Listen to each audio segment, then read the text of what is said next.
You've put in the hours, passed every test, and earned the accolades.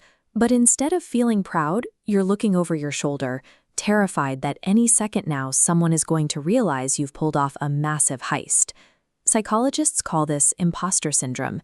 It is a documented pattern where individuals persistently doubt their skills, fearing exposure as a fraud.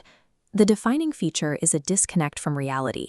Despite external evidence of competence, the feeling of being fake remains untouched. In fact, acquiring more success actually makes the condition worse. Every new promotion or award simply raises the stakes of the inevitable moment they are finally found out.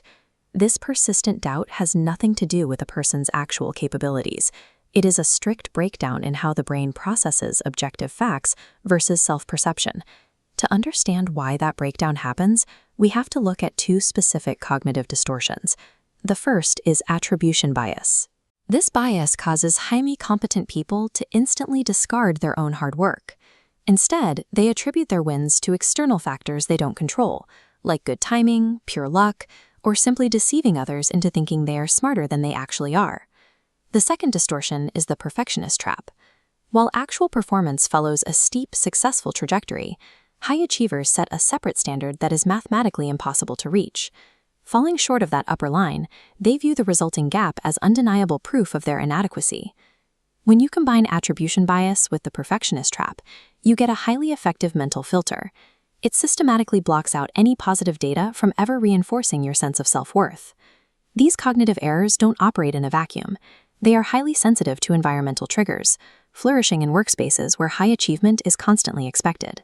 In these cultures, the heavy psychological toll required to maintain that level of output is often completely ignored by the surrounding organization.